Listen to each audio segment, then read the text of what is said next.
mampu mata pelajaran sejarah Indonesia. Apa kabar kalian? Semoga kalian selalu diberi kesehatan oleh Allah sehingga bisa mengikuti pelajaran pada pagi hari ini dengan lancar. Oke, kembali lagi kepada mata pelajaran sejarah. Kalian tentu ingat, pada masa kalian SMP, apa sih sejarah itu? Sejarah adalah sebuah ilmu yang membahas mengenai peristiwa pada masa lalu. Nah, sejarah sendiri diartikan seperti pohon dan diambil dari kata syajaratun yang artinya pohon. Mengapa seperti itu? Pohon selalu bertumbuh, pohon selalu berkembang. Begitu juga dengan sejarah. Sejarah selalu bertumbuh dan juga berkembang. Kok bisa? Mari kita lihat. Sebelum pohon menjadi pohon dewasa, diawali terlebih dahulu dengan biji. Dari biji keluar akar, kemudian tumbuh batang, kemudian ada daun, sehingga menjadi sebuah pohon dewasa dan menghasilkan buah. Begitu pula dengan sejarah. Dari hal yang sederhana menjadi hal yang kompleks. Contohnya adalah kehidupan manusia. Sebelum menjadi manusia yang modern seperti kita, manusia berawal dari kehidupan yang sangat sederhana. Kehidupan yang cukup primitif dan masih belum mengenal teknologi seperti saat ini. Seperti manusia purba yang segala kehidupannya tergantung pada alam. Kemudian peralatan yang mereka gunakan berupa batu yang diasah dengan sangat halus. Kemudian manusia selalu berkembang. Dari manusia purba menjadi manusia yang modern. Dari yang belum mengenal tulisan menjadi yang mengenal tulisan. Setelah kalian mengetahui pengertian sejarah, sejarah sendiri tidak bisa dilepaskan dari 3 unsur utama. Yang pertama adalah manusia, yang kedua adalah ruang, dan yang ketiga adalah waktu. Kita akan bahas tentang manusianya terlebih dahulu.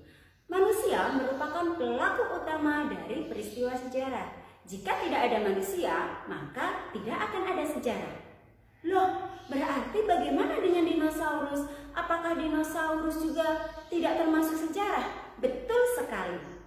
Dinosaurus bukan termasuk bagian dalam kajian ilmu sejarah. Ada cabang dari ilmu sejarah yang membahas khusus tentang dinosaurus, yaitu paleontologi. Unsur yang kedua yaitu ruang. Ruang merupakan tempat terjadinya sebuah peristiwa itu berlangsung. Contohnya, peristiwa Palagan Ambarawa, berarti lokasinya ada di Ambarawa.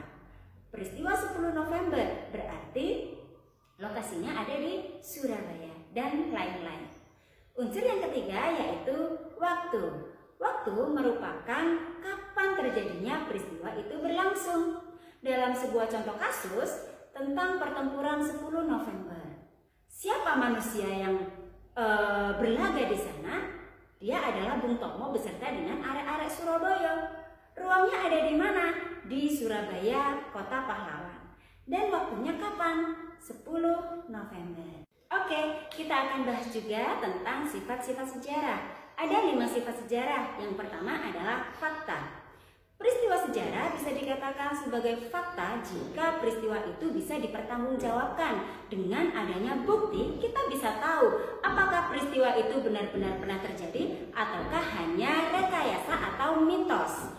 Bukti tersebut bisa kita temui melalui candi, kemudian arca, relief, kitab-kitab kuno, foto, film dokumenter, dan lain sebagainya.